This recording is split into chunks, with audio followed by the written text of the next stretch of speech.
Very pleased to be here in Métis Region 5, part of Nipissing District, and of course the city of North Bay.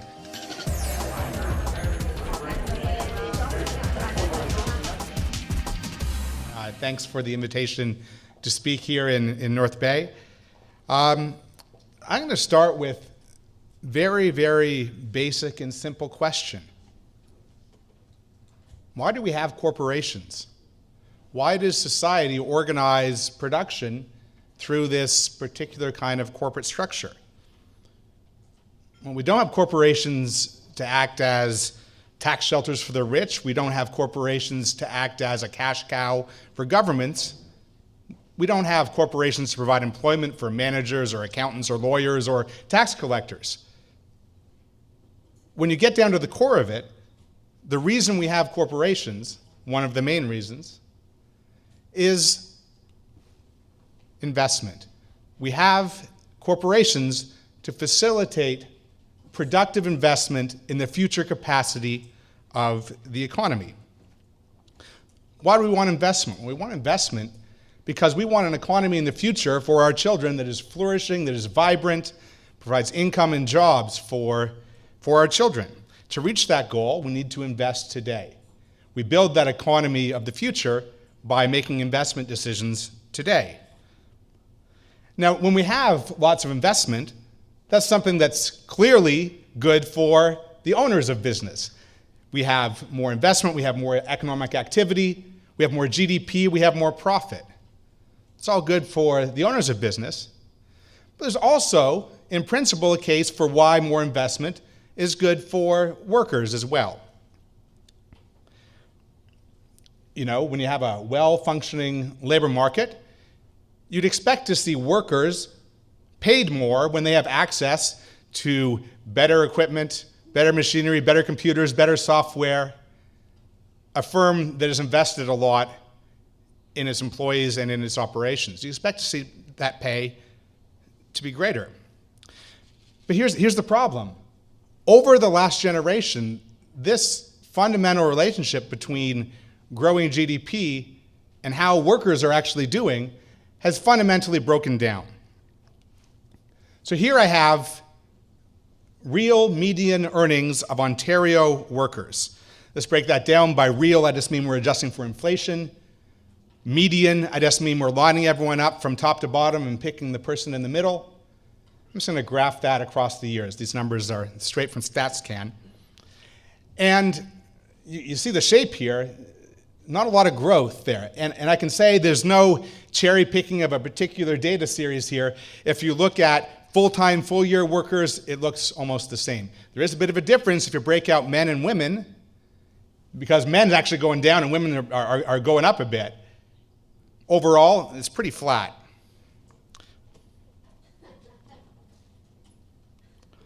Okay, well, let's look at what happened to GDP over this period. How did the economy do over this period? Well, over this same kind of period, you'll notice I have different axes there. The GDP is graphed on the right, earnings on the left. GDP has almost doubled over this period, yet workers don't see themselves as getting a lot farther ahead. So what's going on here? What's going on is something that economists have been studying around the world. It's not something just particular to Ontario or Canada. This is something that's happening around the world where we see the middle part of the labor market not doing so well. Lots of good research on this. There's roles and explanatory power in things like the speed and pace and structure of technological change, the pattern of trade and how that has changed, looking at the bargaining power of workers, whether that's because of unions or because of increasing corporate concentration, changes in the bargaining mix between workers and companies. These are all things that go into the mix. I'm not going to go into that a lot today. Happy to talk about it later. I just want to point out that this is what's going on, that we see median workers not doing so well or doing relative to the economy. Why should we care about that? I think it's really important when we start thinking about tax reform for a couple of reasons. Now, first, you might be someone who cares a lot about inequality. You're someone who looks at those who are struggling economically, look at those in the middle of the pack, and you really want to help boost those people up. You might understand that some people, through no fault of their own, face barriers that stop them from reaching their economic potential. Those barriers might be discrimination, there might be lost education opportunities that people weren't able to take advantage of, or it might just be bad luck. Sometimes people don't get to reach their full economic potential. So for those people, it's very natural to think, well, of course, when you look at questions of tax reform, they're going to care about inequality and how that affects people at the bottom, the middle, and the top. But there are other people out there as well, and that's fine. People have different views.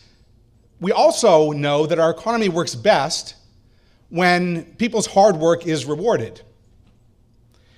When we see differences in economic outcomes, part of that might relate to differences in effort that's put forward and differences in choices that were made.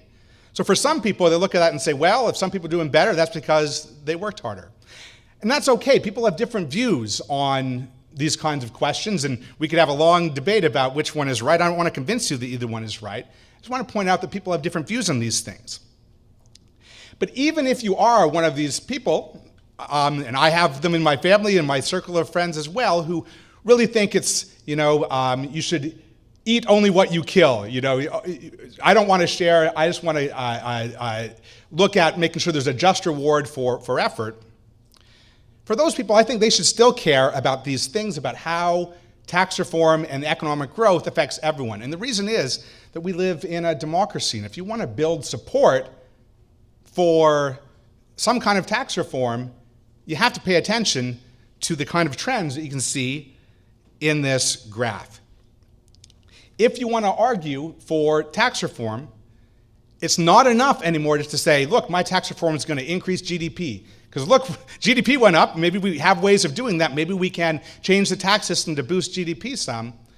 But it's not necessarily going to help people in the middle. And I think we ought to care about that either in itself because you care a lot about inequality, or even if you don't care a lot about inequality, if you want to get your tax reform through, you have to think about how you're going to support people around the economy.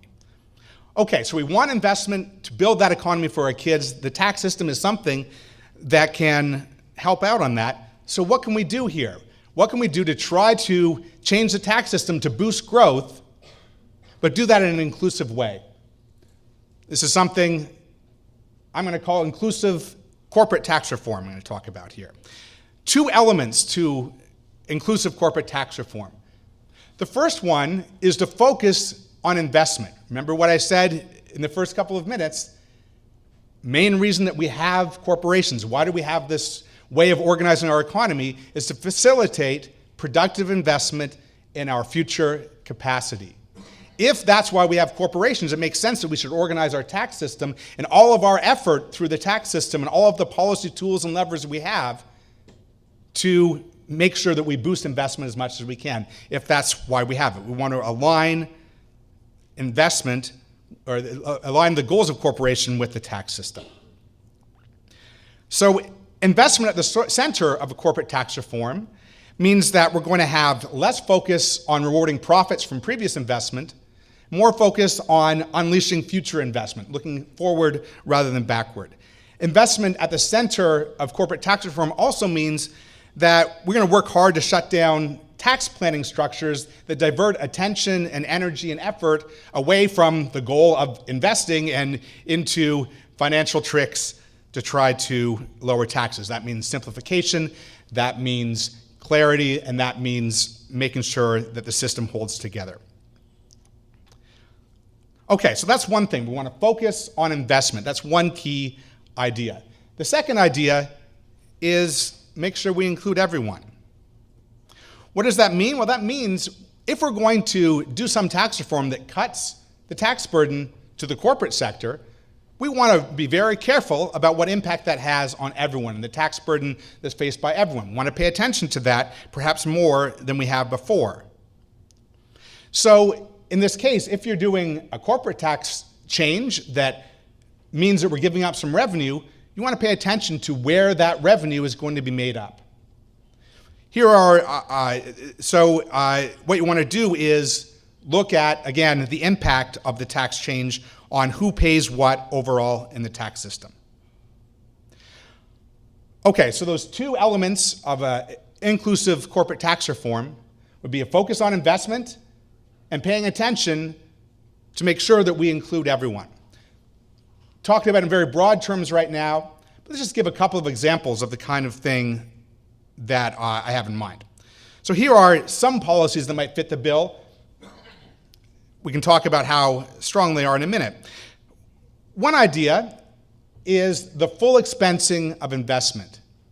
Right now, under the tax system, when you make an investment, you write off the depreciation on the investment over a number of years. What that means is the tax benefit from that investment is spread out over a number of years. One proposal is to take all of that tax benefit and front load it. When you front load it, you allow all of that tax write-off to happen in the first year. That provides an extra boost to make the investment, taking that tax effort that we're making and focusing directly on new investment. That's one way we could do things. Another way we could do things, so that's on focusing on the investment side. What about the including everybody side? If we're going to do something that cuts the taxes of the corporate sector, perhaps we want to make sure that we look at the balance of taxation across everyone in the economy. Here are a couple of ideas where you might get some extra revenue. One is to look at the capital gains inclusion rate. Right now, the capital gains, if you make a capital gain, only 50% of that is included in your taxable income. An issue with that is that the taxation of capital gains is out of alignment with the taxation of dividends. Why does that matter? What that matters is it gives firms an incentive to take any cash they have on their corporate balance sheet and spend it out in terms by means of corporate stock buyback, which delivers that value to shareholders in the form of a capital gain that's more lightly taxed than other things they could do, like taking that money and investing it in their own future productivity. So this is a bad incentive we have in the tax system right now. The way to fix it would be to increase the capital gains inclusion rate to perhaps 2/3 from the 50% we are now. Beyond that aspect of helping to remove that misalignment of incentives for corporations, also that would have on the instance, looking at who would bear the burden of that, it would mostly be higher income taxpayers who bear the burden of that. So that might help with having everyone feel like this tax change isn't about a giveaway to a certain sector, it's something that is a change in our tax mix. Second example might be, again, looking at capital gains, but the taxation of principal residence. And the principal residence exemption on our capital gain system. You don't pay capital gains on your principal residence. In fact, that is a totally uncapped tax loophole. In the United States, they cap that. You can't claim a $50 million capital gain on your principal residence. There's a cap to it. This is something we could look at in Canada when we see millions of dollars of real estate speculation sloshing around some of the bigger centers in Canada. It's kind of curious why we allow this uncapped exemption for one form of investment where we tax capital gains of other forms of investment. Now, these are a couple of ideas on the revenue side, an idea on how we might change the corporate tax system to focus on investment. I'm not stuck on these particular ideas, and we can have a debate on them. I'm more interested in just putting this idea out there that our goal for tax reform should no longer just be, I have a tax reform that boosts GDP. I don't think that is enough. I don't think it should be enough to make an argument for a particular reform. The point I'm trying to make here by focusing on inclusive tax reform is that we want to focus on reform that boosts investment and includes everyone. That's it. Thanks for your time, and I'm happy to take your questions in the question period in a few minutes. Thanks. I won't need that because I don't have any slides.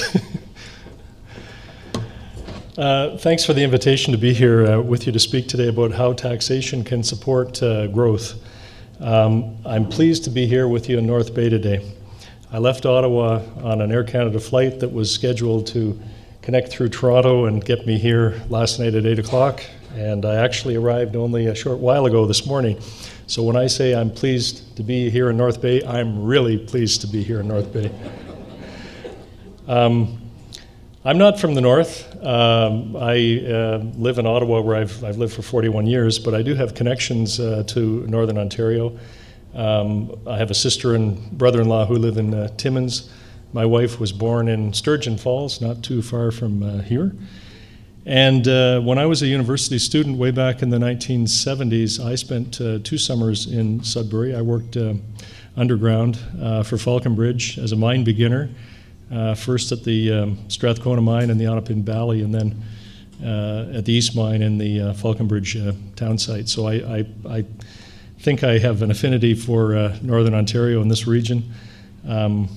But mercifully, my brief mining career and experience taught me a lifetime of respect for the work ethic of miners, but it also encouraged me to pursue my studies in economics at Queen's University and University of Western Ontario, which is now Western University. And these schools, they provided me with an analytical toolkit, a way of looking at problems and their solutions that's still my main compass in my professional life today. I've worked as a policy economist and a tax administrator and advisor for 33 years in the federal public service, and then the last 8 years with EY, the professional services firm. So how can taxation support growth? Well, at one level, that's a relatively easy question to answer. It doesn't support growth. It can't support growth. It's the enemy of growth. It retards growth. So the real question isn't so much how can taxation support growth. Tax is just a necessary evil that that we need to finance government. The real question is, how does the absence of taxation support growth? Or put differently, perhaps low tax rates or preferential tax rates, or so-called tax expenditures. I could give you a list of all kinds of tax measures that would stimulate growth, like preferential tax rates and tax holidays and accelerated depreciation and immediate expensing of capital goods, as Kevin has illustrated, targeted investment tax credits, the list goes on. But I won't do that today. Optimal taxation is and optimal growth are subjects that are very complex, far more difficult to tackle than in the time allotted to me today. And I think I'd bore you to death in the process of trying to go through that. And I also suspect that either of my 2 colleagues here, either Kevin or Toby, would do a better job than I would in that. So I don't have a specific recommendation to offer in terms of the best tax measures to support growth. And thinking about this, I'm really thinking in terms of Northern Ontario and how tax measures could help the Northern Ontario region. But one reason is the choice of the right tax measure really depends on specific facts and circumstances to be addressed. What is the issue and what's the best way to resolve it? And just like an oncologist would not recommend an appropriate treatment for cancer without knowing what type of cancer it is, I don't think that economists can really, recommend a specific tax measure in this context of Northern Ontario without knowing more about what the objective is, what's the expectation that it might help resolve. And tax, I would also add, is certainly not a panacea. It's not a panacea for every disease and finding it. We haven't found a cure for cancer yet. We haven't really found an appropriate tool, I think, for optimal economic growth. And like most medicines, it has unintended and unwanted side effects that should have a label on the policy measure when it's announced in the budget, I think, in that sense. So instead, I have a number of comments and maybe some insights to offer on this subject that's based on my own experience and involvement with tax policy administration, both inside government and then in the latter part of my career counseling clients. I'd start with the observation that economists generally come at the same problems with the same toolkit as I use. Nevertheless, we often reach different conclusions. That's fairly well known. On the one hand, on the other hand, and economists do tend to disagree. I think this in part is because economics is an inexact science, admittedly. And it's a behavioral science, and so some of the outcomes of the things that we consider as options and alternatives really depend on behavioral reactions, and most humans are rational, but not everybody is, and so that's a difficulty. Access to data is also a difficulty. And thirdly, although most of us believe in positive economics as opposed to normative, we all have our biases, and we all are coming at these same problems from somewhat different directions. We sometimes don't recognize that. Most of us think we don't have an accent, everybody else has an accent, but we do have an accent, and we also have biases.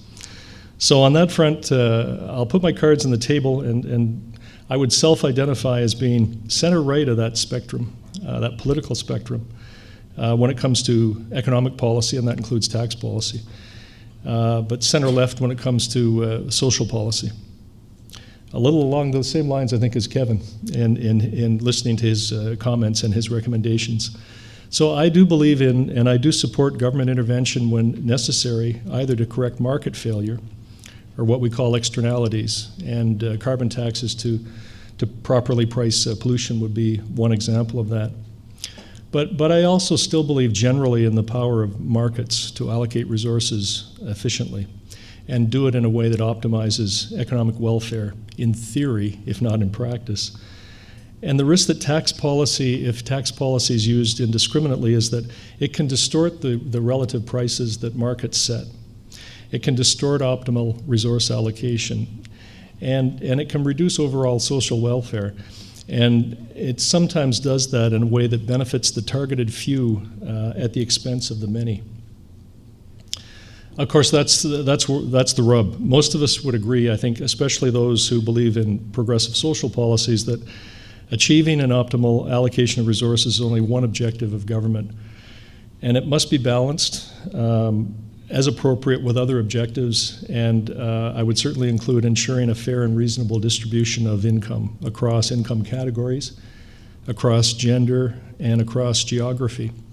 And that would include the North. So my concern, I guess, in talking about tax measures that would benefit the North would be that they would do that at the expense of reducing overall economic efficiency. They would simply reallocate income, jobs, resources, and so on from one part of the economy to another, rather than creating new ones. And politicians have a habit of saying that they're growing the economy and they're creating jobs and this sort of thing. And although I don't want to cross swords with any politicians, certainly not if there are any in the room, I would argue that their real role is to create the appropriate conditions for creating those jobs in the economy.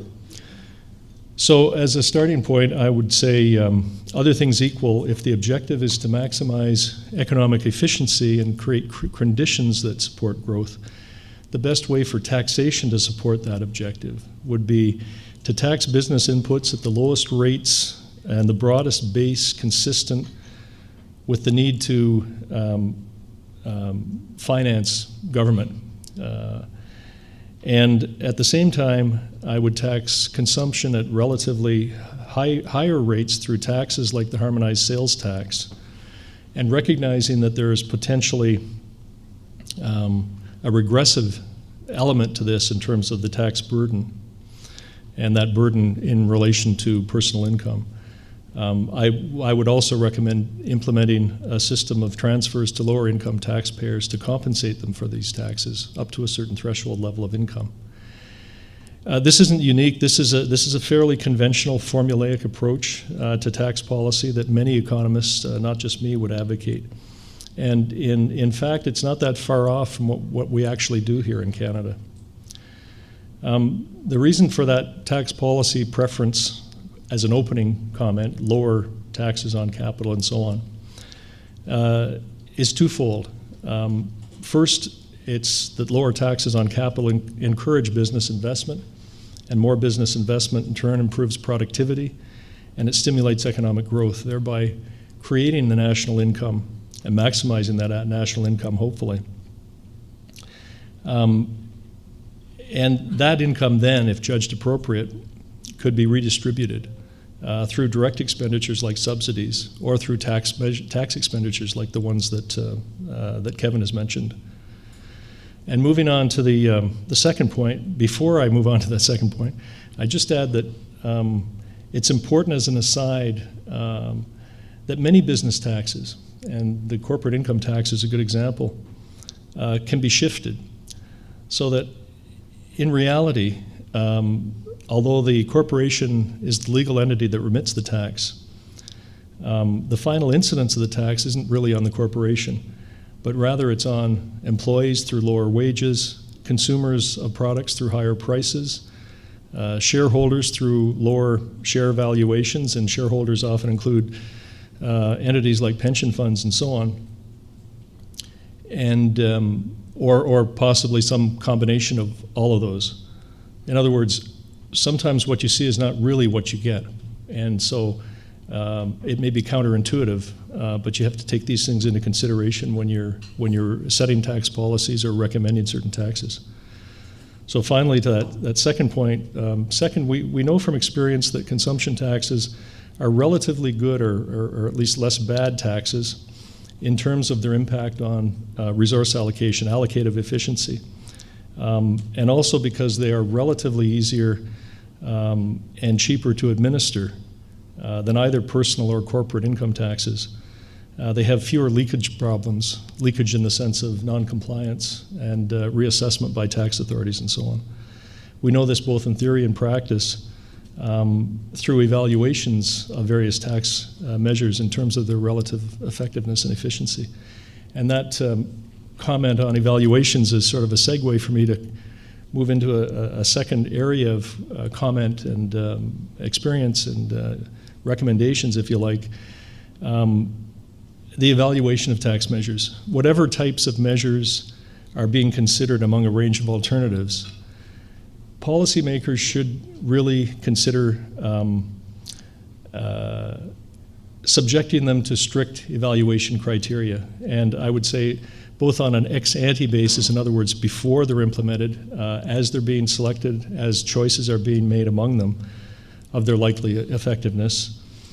And similarly, whatever measures are ultimately implemented, they should be subject to formal ex post or after the fact program evaluations, at least waiting a reasonable length of time to determine their effectiveness and whether they've had any undesired, unintended effects. These evaluations should be done periodically as long as that measure is in place, and I would also say that they should be publicly available for scrutiny by the general public. The evaluation criteria should include things like simplicity and efficiency and fairness and competitiveness, some of the elements that Kevin also touched on. This might seem like a simple and straightforward task, but it's not easy. It's not as easy as you might think.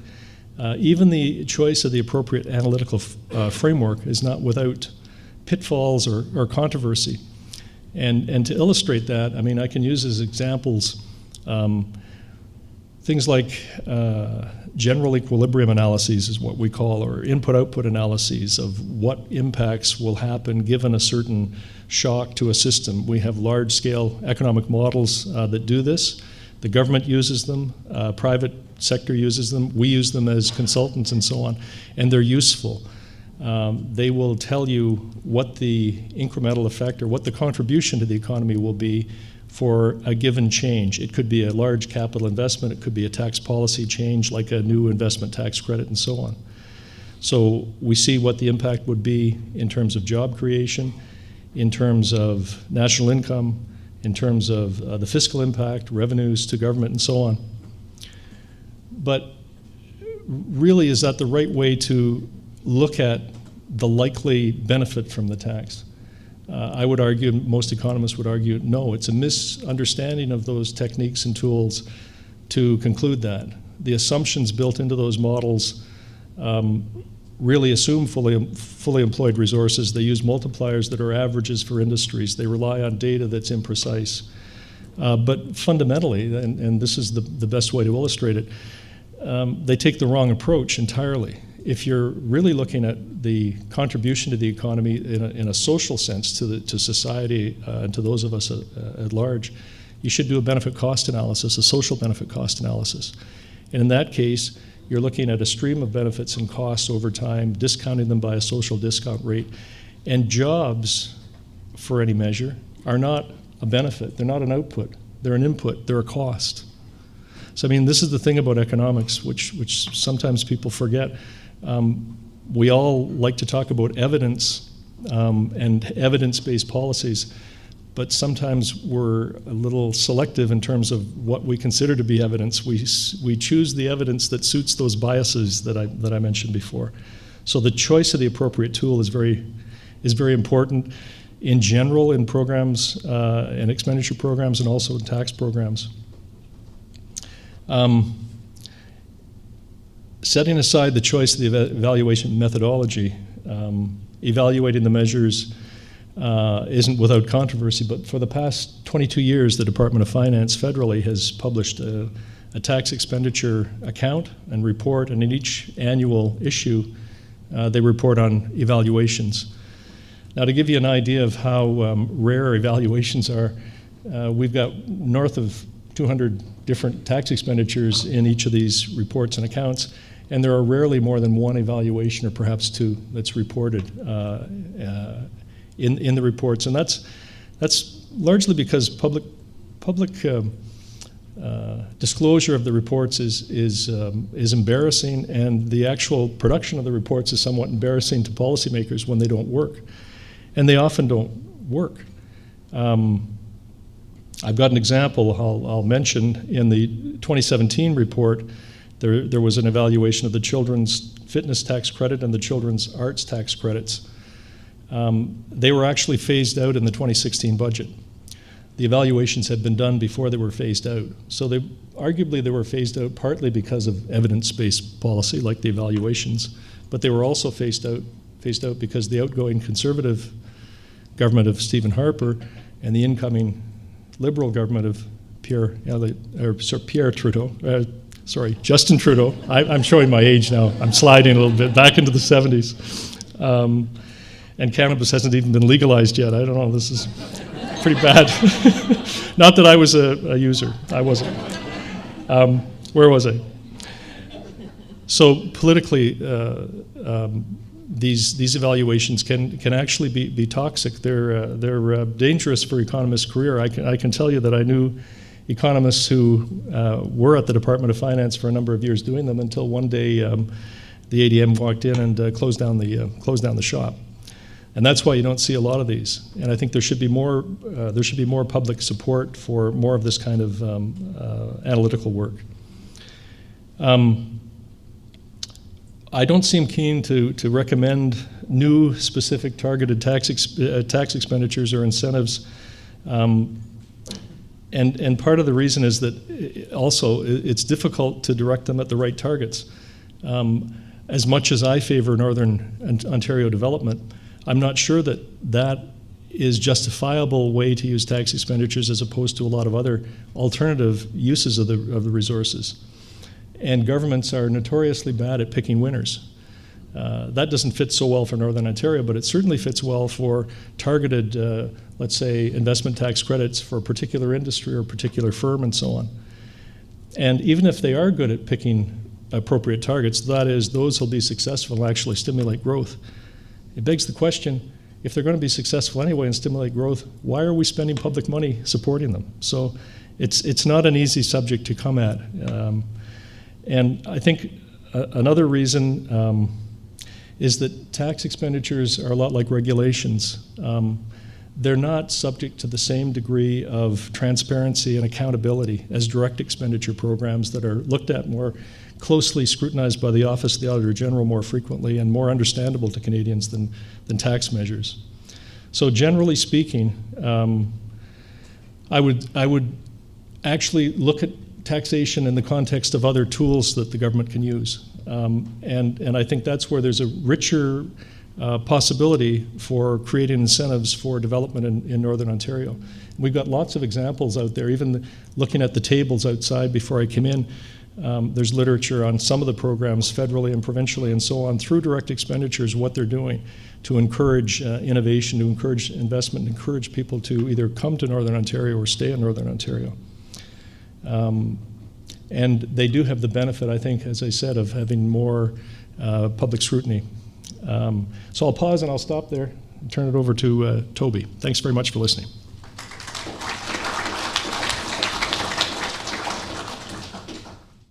So it's great to be in the north again. I just wanted to.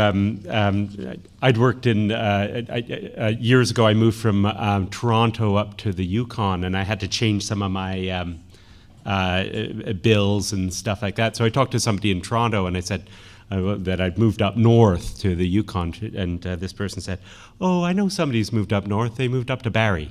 So perceptions of what is north differ. And as Charles and other people have said, there are different aspects to the north, but there are also a lot of similarities in across regions of the north. But of course, the different regions are all quite different. I have to say, well, first of all, thank you very much for inviting me here. It gave me a chance to look much more at your website and the work that the NPI produces. I'm very impressed by both the breadth and the depth of it in different ways. And then also the discussions at the table. It's great I live in Ottawa now, and a lot of the discussions tend to be more abstract about policy. And what's great when you're at the table here, we talk about very tangible things, and people understand what are the main factors in affecting the economy of their community in a way that often statistics don't tell that.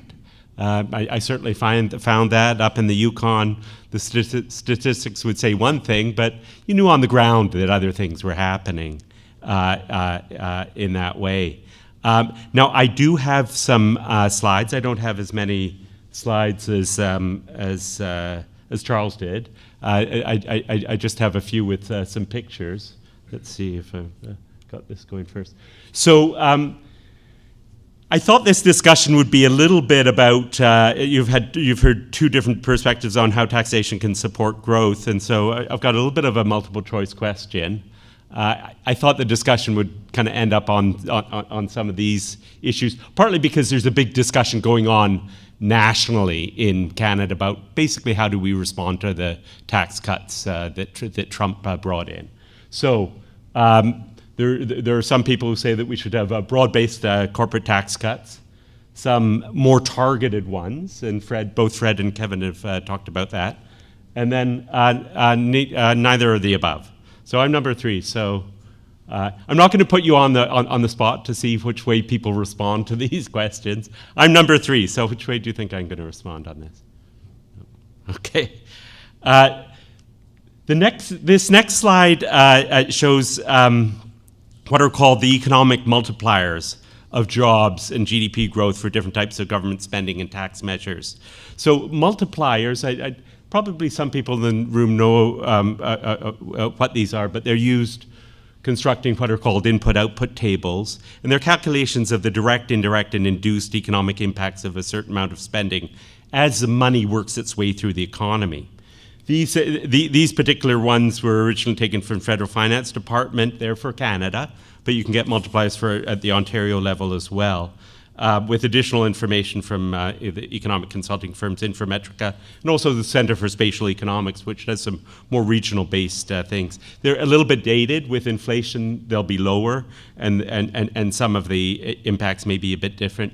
But what it does clearly show is that public investments in education, healthcare, infrastructure, childcare, for instance, result in greater job growth and higher GDP growth than tax cuts do, and particularly greater economic and job growth in equivalent amount to income and corporate taxes. These are medium-term multipliers after 8 quarters.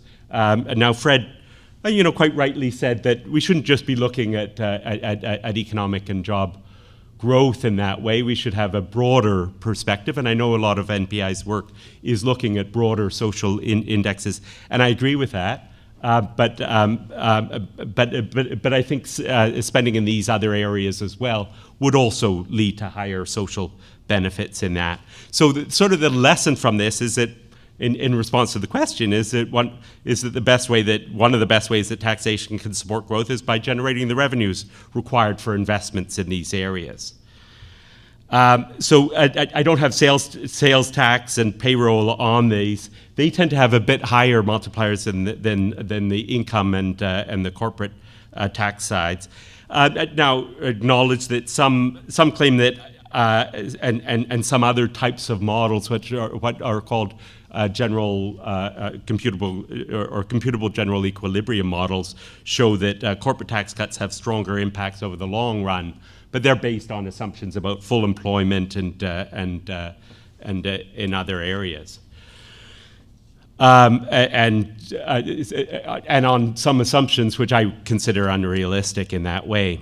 So money spent in areas where more goes into the hands of people, businesses, or organizations that are going to spend more of it, and spend more of it locally in particular, tend to have higher multipliers.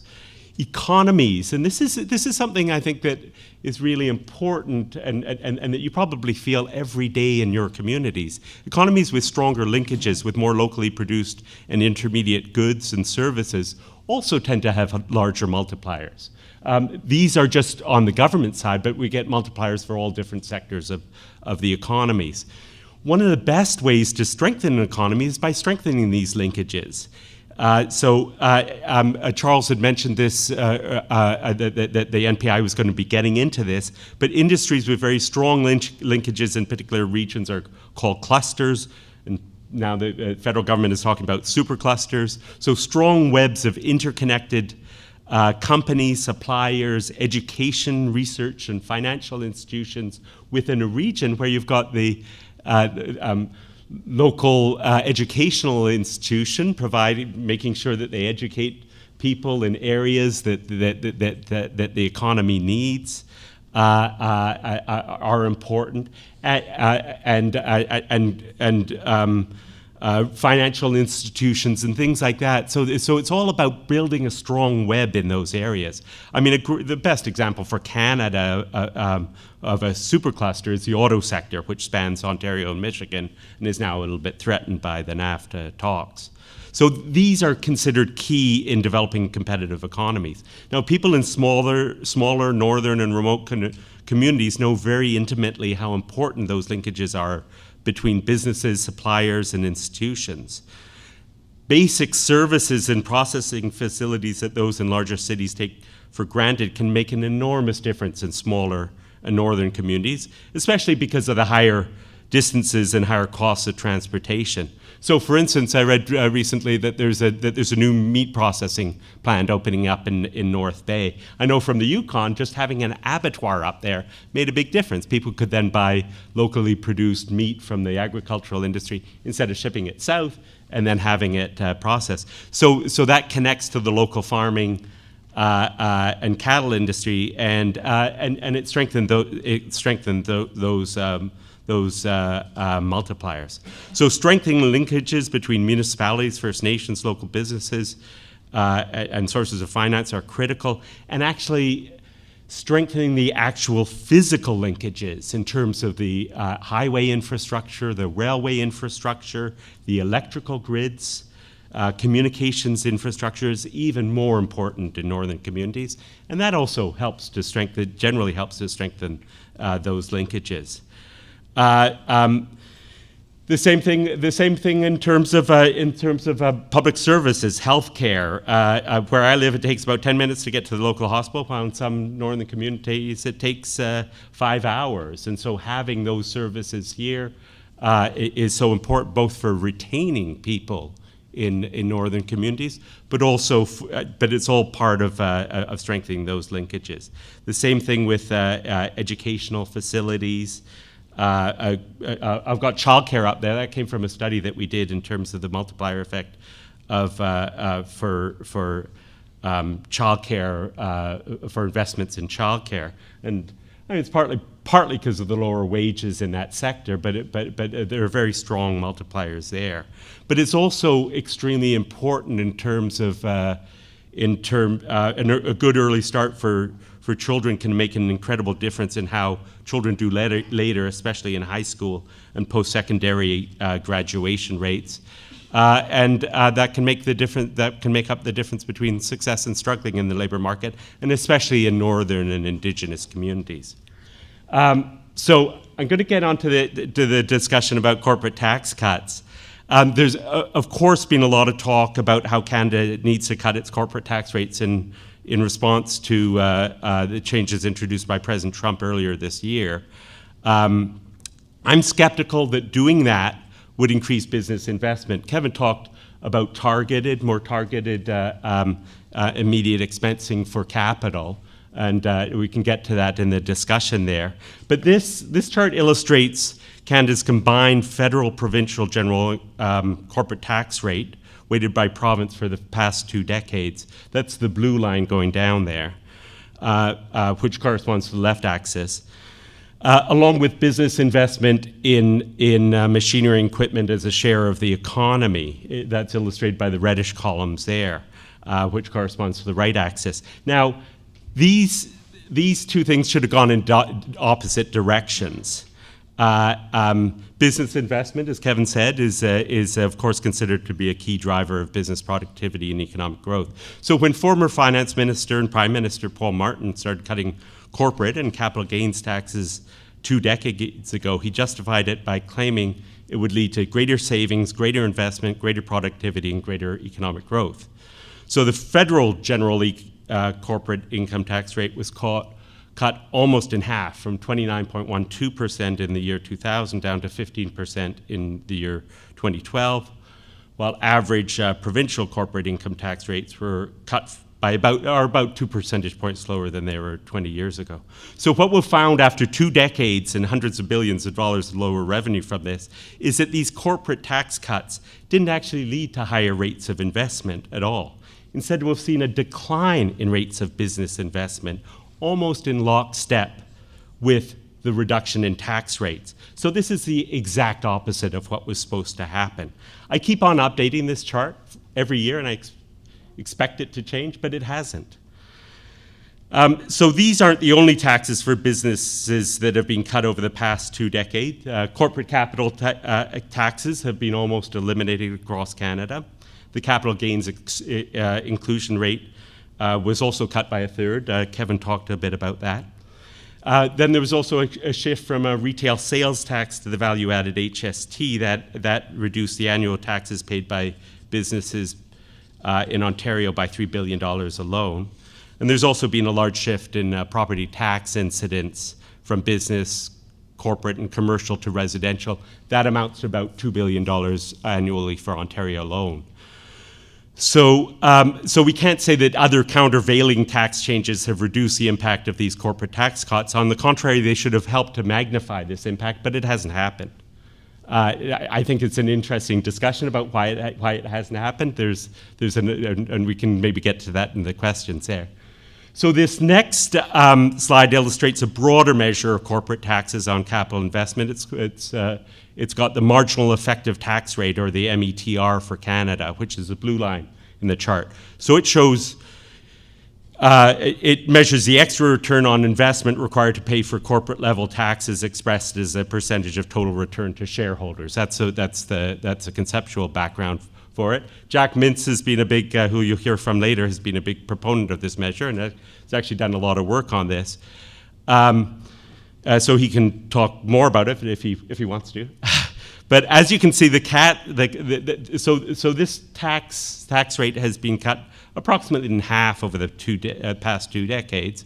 The average METR in Canada was 44% 20 years ago, but since then it's been cut down to about 20%. So despite cuts in this broader measure of taxes, it also hasn't led to higher investment in machinery and equipment. The green line there is the average for G7 countries, weighted average for G7 countries. As you can see, Canada was higher than that about 10 years ago. Now we're considerably lower, but we still haven't had a boost from investment. So other economic conditions, the cost of capital and interest rates, which had been the lowest on record, business profitability and corporate balance sheets, which former Bank of Canada Governor described as being in ruddy good health, have also been highly favorable for investment. But we still haven't had that investment. My question is, why not?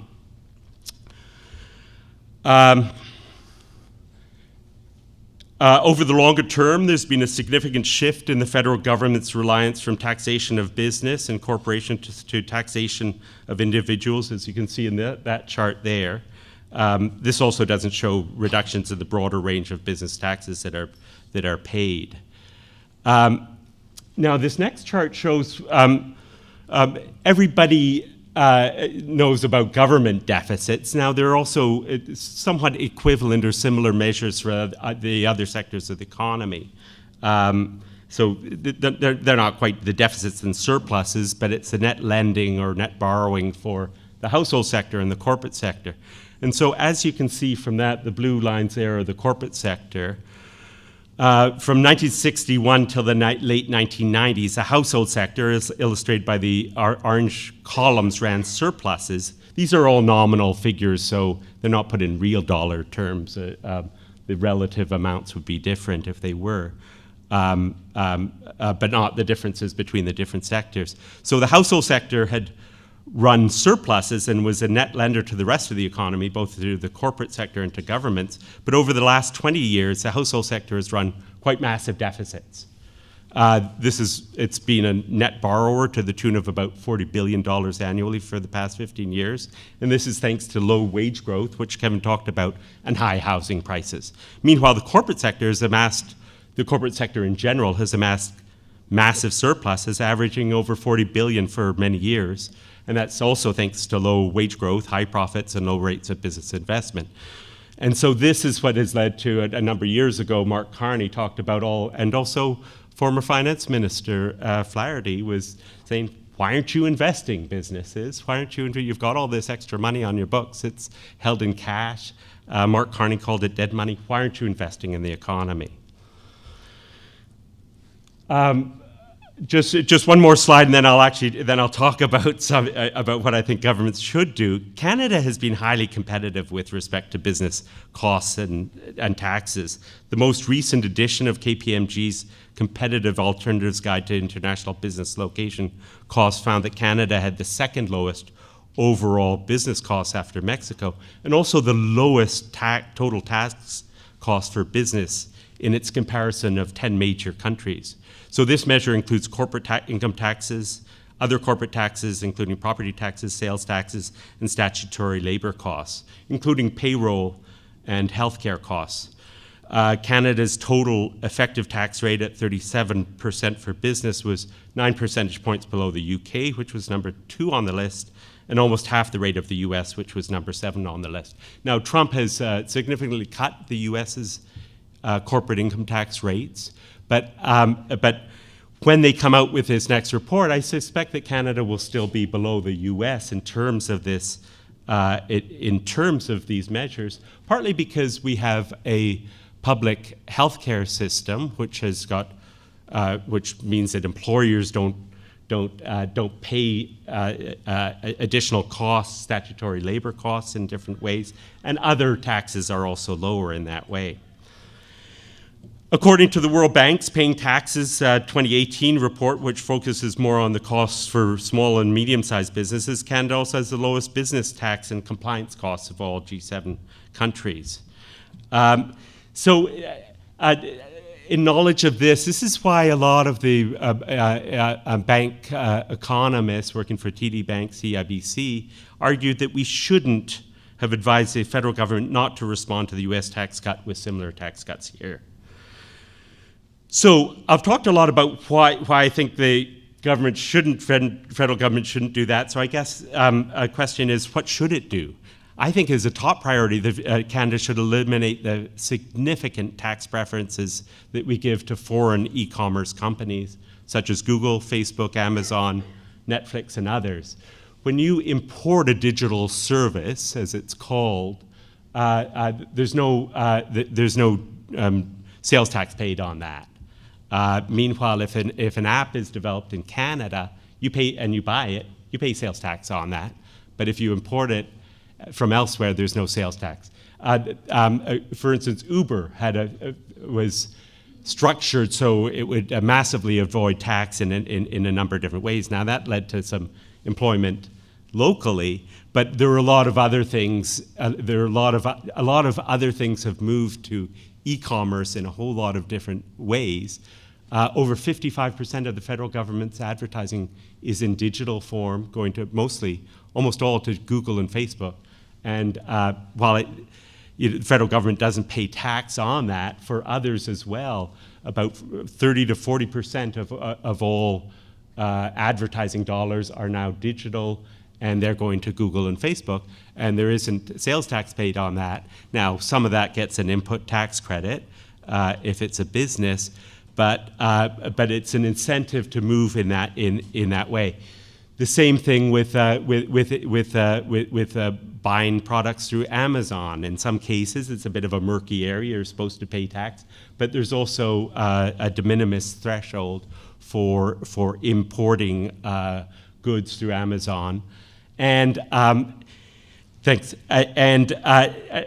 I think in a lot of communities, we've seen a real erosion of our main streets in these different areas. In terms on the advertising side, there's it's good to see the North Bay Nugget still going, but there's been incredible closures of media outlets and losses of jobs across Canada, because so much of those advertising dollars have shifted to online sources, and that's led to other erosions in the economy too. So the OECD had what they called a base erosion and profit shifting action plan of 5 years ago, and the number one priority was that we should deal with e-commerce, appropriate taxation of e-commerce. And quoting from a recent report, they said that the overwhelming majority of G20 and OECD countries are acting on this, as has Quebec, but our federal government hasn't acted. It's leading to a number of these areas have led to a loss of billions of dollars of revenue as well. So before we start to cut taxes in that area, we should make sure that these are some of the largest companies in the world, that we don't give them a tax preference that local businesses don't get. So making sure that the online sales and profits earned by firms making these sales are taxed in the country where the products are consumed and where the economic activities are created. There's also a tax loophole for advertising on foreign expense platforms. And I also agree with the Retail Council of Canada that we should have a de minimis threshold of 0 for the application of sales taxes to imports instead of raising it to $800 as the U.S. has been doing, because I think that leads to a real problem in terms of the erosion of our main streets. So that's number one. Number two is to reduce costs for all businesses and households. The federal government should build on our competitive advantages by introducing a national single-payer pharmacare plan. The Parliamentary Budget Office estimates this could save over $4 billion annually. And estimates are that businesses spend about $4.5 billion on employee health prescription drugs. That would reduce their costs considerably, much more than 1 or 2 percentage points in reduction of the corporate income tax rate. So we've already got a significant cost savings compared to U.S. employers because of much lower cost public health care system, and this could add to that. I support the federal government's framework for a national minimum price on carbon, but this should be done in a way that ensures that lower and middle incomes and northern communities are fully compensated for their additional costs on average. And the national carbon tax also needs to have border adjustments, measures, tariffs and rebates for imports and exports to countries where equivalent measures are without equivalent measures to ensure that our producers and businesses aren't penalized. Finally, and I'll wrap up now because I'm out of time. Given this is an area that I definitely agree with Fred, and I think Charles brought this up as well. Given our experience with corporate tax cuts, and Kevin was actually on a federal panel that reviewed the federal tax expenditures. I think that tax measures that are introduced should be closely targeted, well monitored. Well, maybe I don't agree with Fred on that, but I'd agree with having some targeted ones. Charles talked about using Northern Ontario as a place to experiment, but they should also be evaluated. targeted, monitored, evaluated, and reviewed with respect to their effectiveness, and time limited. In the U.S., they have a number of time limited tax measures that they brought in with the recent a number of the measures in the Tax Cut and Jobs Acts were time limited.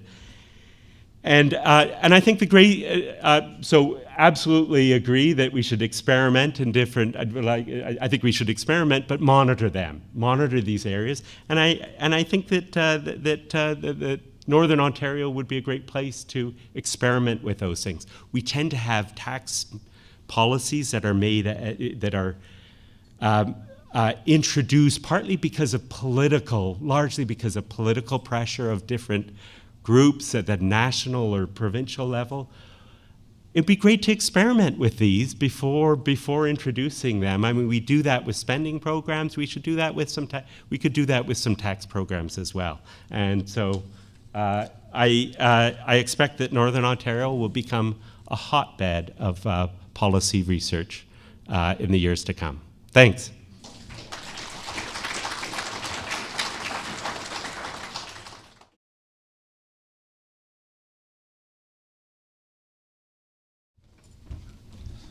So I'm supposed to moderate the Q&A period at this point, but before I do that, I want to give a shout out to our live stream and audiovisual team back there who's doing such a bang-up job. More Than Common Productions is the name of the company that's doing this work for us, and we've been very impressed with their flexibility and the way they work with us. So just wanted to make sure I got a pitch in for them while we were live on stream so that people can experience firsthand what's happening. So on that note, I believe there's a microphone wandering aimlessly around the countryside, and who would like to ask a question? So we'll ask to identify yourself, and if the question is directed at a particular panelist, that'd be helpful too. Is this on? Yeah. Hi, I'm Norman Rigetley. I'm with the Rural Ontario Institute, and I had two questions. They're kind of linked, but it goes to this question of the lack of business investment. And the one was, like, a lot of that money has been going into acquisitions. So how would you as a panelist disincent the expenditure of money necessarily just on acquisitions versus business growth, in the originating company? And the second one is just data that I became aware of, that the amount of publicly traded companies is actually dropping over time. And how does that impact some of these taxation issues? Who wants to go first? Sure, I'll jump in there. Absolutely, I mean, the thing that I find shocking is that I think that the share, partly because there have been a large corporate surpluses, there have been a lot of share buybacks. I mean, this has happened in the U.S., but then also mergers and acquisitions. One thing that the mainstream economic community now is taking more seriously is that our industries have become a lot more concentrated. And that's across a whole lot of different zones. Yes, there are smaller companies in a number of different areas, but in a lot of cases, people start up a new venture, particularly in IT, hoping to be bought out by a big one, right? That's their game plan, being bought out by Google or Facebook or Amazon. So there's been increasing concentration, and some people think that that's an explanation for the lower levels of investment. There are other reasons. I mean, to a certain, one of the hottest books in economics this year is called "Capitalism Without Capital." A lot of it has shifted to intellectual property and other things. So to guard it, but you had a very good question. How do we prevent that? I think we need also a stronger anti-competitive rules. Those were weakened over a number of years in different ways to promote competition and to make sure that smaller and medium-sized businesses can survive better. Larger companies have had higher rates of return. An interesting study internationally came out with a profit margin. Larger super mega corporations have had higher rates of return. They're often able to do that because they can take advantage of tax rules internationally and set up in tax havens and things like that. I would agree with Kevin, like in terms of mergers and acquisitions, maybe also raising the capital gains inclusion rate. That might help in some ways on that. But there are a number of other measures that can be taken on that. In terms of the lower rates of business investment, it's a little bit of a puzzle. I mean, the move to the cloud computing has also reduced the amount of machinery about that investment. I'll let the others. Kevin, did you want to jump in here? Or? Yeah. Jump in quickly. Just thinking about, acquisitions or corporate cash on the balance sheet. In either of those cases, my place where I would start thinking about it is I'd want to see that the tax system isn't necessarily pushing the decision one way or the other, that these decisions should be made on business principles. So sometimes it's right for the business to be taken over because of the human capital that's there or the opportunities that a merger can present. What I'd hope is the tax system isn't pushing you either to do that or stop to do that, that these things are made on business principles. And same thing with cash. There's reasons why firms would hold cash for future investment for other reasons. Just want to make sure that, to the extent possible, that's not driven by the tax system. And as I said, where I would focus my energy in trying to move the tax system is to make sure that corporations are a good vehicle for investment in those productive things we want, into new equipment, new machinery that can add to the competitiveness of the firms and the compensation of labor. What I would say, if I've got my mic, on the mergers and acquisitions front, I think I would point out that there are always two sides to these issues. That mergers and acquisitions, although we may have some concerns about the implications and what is happening, there are probably some good things that happen because of mergers and acquisitions, and they are business driven for the most part. And one example is that in Canada, we have companies that don't have economies of scale that are sufficient to compete internationally all that frequently, and sometimes M&A activity is actually not a bad thing but a good thing. I do share some concerns about what happens as a consequence. IP, intellectual property, and our ability to retain that in Canada and so on. That's driven partly by markets and partly tax incentives can make a difference. My main concern and what I would focus my comments on is the lack of business investment. And this is a good example. Maybe I'm glad that Toby raised it because it does illustrate what I had said about our own biases and our own positioning, I guess, in the political spectrum and how we interpret things. I would not interpret, as Toby has, the decline in the corporate tax rate over the same time period as the decline in business investment. I think that's attributing too much of that to the tax rate as opposed to a lot of other factors. We do have a problem with lack of business investment in Canada, and it's partly, I would say that if the tax rate hadn't fallen to the extent it had, that decline would have been even steeper, for example. So there's not a correlation between the two. And another ratio that you would look at in order to sort of, cross-reference that chart that Toby showed you would be a time series of the decline in the corporate rate and the same time series about corporate tax revenues in Canada. At the same time, that rate declined substantially between, say, 2002 and now. Corporate tax revenues have been very stable in relation to GDP. So again, evidence-based conclusions should be based on a range of evidence. One of the reasons that we have a hard time in the business investment side is globalization is open markets and capital is very mobile. And so we do have to watch, we do have to maintain a certain level of tax competitiveness with other jurisdictions. If you look at that chart in isolation, you can say, oh yeah, well, Canada's rate really declined, and it did internally here in Canada, but at the same time, other OECD countries were also doing the same sorts of things because they work. The Canadian recipe actually worked. And another factor, I think, is we are a small open economy. A lot of companies don't invest in Canada because of Canada per se. They invest in Canada because Canada is a very good gateway to the rich and large US market. So tax policy is one element of the attractiveness of capital to come here. Trade policy is another. The lack of tariffs and the NAFTA is a critical determinant in how well we do. Taxes matter. I mean, high taxes are detrimental to the economy, not just on the corporate side, on the personal side.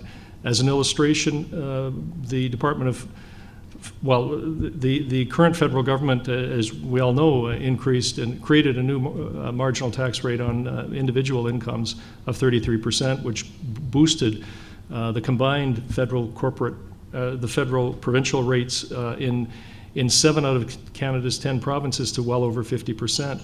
And at that rate, you are going to have behavioral impacts on higher income Canadians. And we see that when the Liberals were campaigning. They said that this would be revenue neutral, that the tax cuts for the 99% would be paid for by that new increase in the 1%. They would offset each other at around $3 billion. The Department of Finance, when the government was elected, modified those estimates to take into account behavioral changes. And lo and behold, even those estimates proved to be wrong, because instead of increasing tax revenues, they actually fell in the first year for which we have data. And I'm not saying we should jump to wild conclusions about whether that's sustainable over time. There were reasons why the taxes paid for the top income category increased in 2015 compared to 2016. So you expect a little bit of a bump because people knew that increase was coming. But I would still say those tax rates at that level have undesired impacts that I talked about in my comments. Yeah. I mean, there's been quite a bit of tax shifting as well, and the concern is that internationally, or my concern is that it keeps on going down. So if you cut your taxes below somebody else, you may get a rush in of profits because capital is mobile, but that isn't necessarily real economic activity, and the same thing between the personal income tax base and the corporate income tax base. So it can be hard to draw conclusions about this, but what we do need to do is plug some of those loopholes and the abilities for those for that money and for that income to shift between those areas, because then that just leads to nominal changes, but not real changes in economic activity. So there was a question over there. Was there one over here that I couldn't see, Christine, or is okay? Okay. Gail Broad from Sault Ste. Marie Nordic Institute. I wanted to, in Northern Ontario, and you've all alluded to this, primarily the larger corporations are resource extractive industries.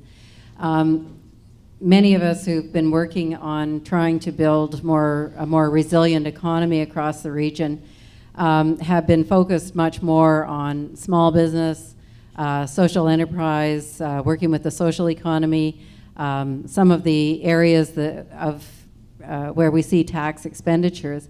But I'm wondering in particular around, I'm really interested in tax policy that's going to really support small business growth. And I wonder if any of you would like to address the kinds of policies that you see. Perhaps Toby mentioned the concept of trying some experimentation. Like, what would be the areas of experimentation around tax policy that would support small business in a region like Northern Ontario that has been historically more dependent on resource extractive industry? Please go ahead. Kevin's running from the question. He's running from it. Particularly in terms of small and medium-sized businesses. I mean, there's some that argue that we should get rid of the small business tax rate, and because they argue that it prevents growth of businesses.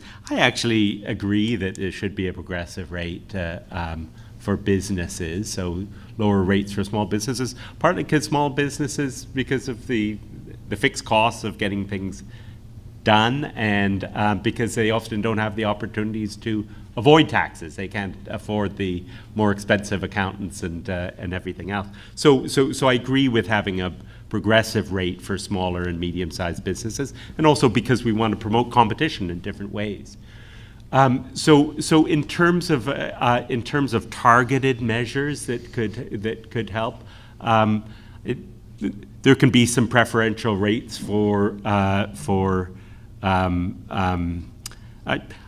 I could see that there could be preferential rates in particular areas for different types of businesses, as there are, and you could also have it localized in Northern Ontario in different ways.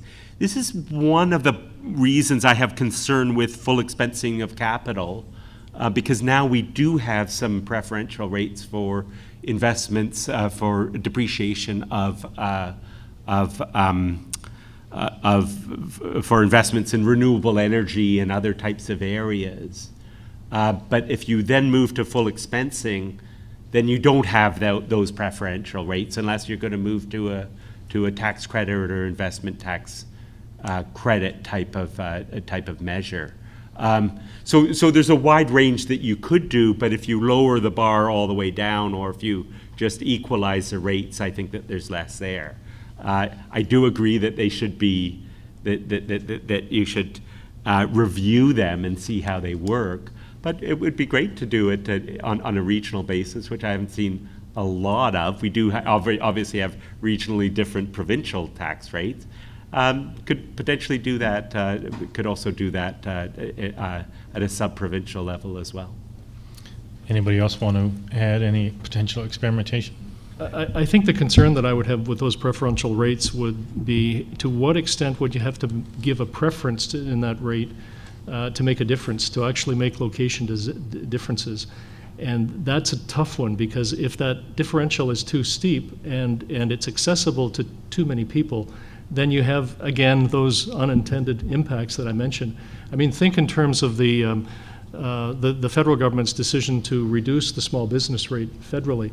The irony is they had actually made proposals on private corporation tax planning the summer before, arguing that it was actually the gap between the corporate rate and the highest personal rate that was encouraging people, high-income professionals and high-wealth individuals, to incorporate in order to qualify for lower tax rates. So to that extent, and those proposals to close those measures didn't fly very well politically. They actually turned around and further increased the small business rate, thereby exacerbating the problem rather than solving it. There are solutions. I mean, what this does effectively is make it difficult to integrate the personal and in the corporate tax systems, and you want to do that. You want to eliminate the incentives for this sort of aggressive tax planning. But that's the dilemma in economics. As much as we might want to do those things for good social reasons to encourage further northern development, I think the problem is priming the pump in that way actually going to make a difference in the longer term, where businesses will actually stay there, and what is the real social cost of those measures? And so rather than using the tax system, I again encourage people to look more broadly at other incentive programs, direct expenditure programs, and so on, or a combination of them. So last word to you, Kevin. Yeah. Is my microphone working? No, it's we're secretly, yes, absolutely. We're on? Okay, good. Thanks for the question. In thinking about how to jumpstart development of small and medium-sized businesses in places like Northern Ontario, I don't immediately jump to tax things. Thinking about the small business tax rate, if it's 9, 10, or 11%, I'm not sure that matters much at all. What I think matters a lot more are things like access to skilled labor, access to capital, coming up with awesome ideas, being able to market those ideas. These are things that are going to matter an awful lot more, because the profit's going to come later, and whether it's taxed at 9, 10, or 11%, it's all good once you have the profit. You have to get there first. And I think that's going to be a big barrier. Let me give an example. I was at our table discussion, I was a few minutes ago, I was in Nelson, BC a couple of summers ago, and there was this little taco shop. There's some young people that are in their 20s that started this up. They had some guys from Mexico up who were helping them out with the taco shop as well. So think of how they got this going. They got this going because of help through the immigration system, of getting some expertise up to help them out starting a taco shop in Nelson, BC.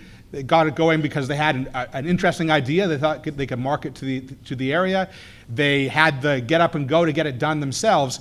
should they be successful, they're going to be taxed at some rate in the future. But I think trying to get things going, as Fred was just saying, thinking of things on the services side, of helping out firms getting that boost going before they get to the profit stage, I think an important place where we could do that kind of experimentation. So more on the spending and services side, making sure that the elements are there for a firm to eventually make a profit, rather than worrying too much about how that profit is taxed once it happens to arrive.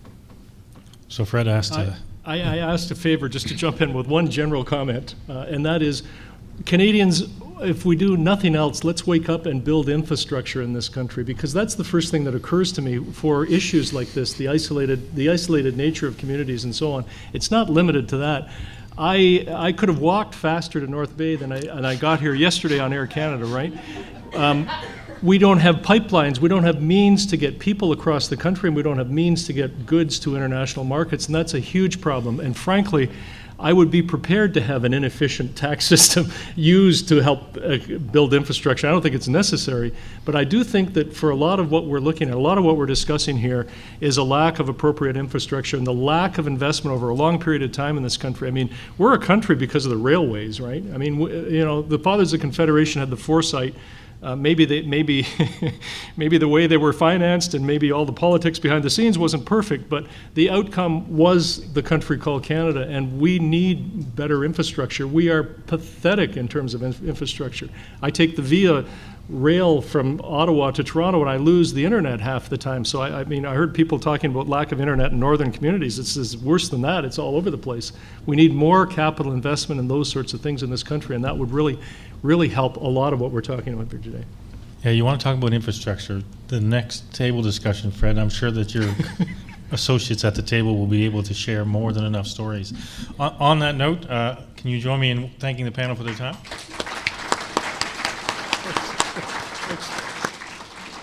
And so I'm going to ask for your forbearance. Since I behaved badly and gave you an early break, we're going to try and push through to lunch, which will be an hour-long break. So we're going to let the panelists join the audience, and then we're going to move into the table discussion, recognizing, of course, that half of you are going to slip out the door anyway to do whatever and then come back. But just to try and stay on schedule, we'll start the conversation now. If you have to absent yourself for 5 or 10 minutes from the table for various reasons, we'll understand. It just means that all of your great ideas for building infrastructure with other people's money won't get into the list. So in that regards, thanks again to the panel, and we'll switch over to the table discussion at this point, and then we'll break at noon, or at 1 rather, for lunch. Thank you.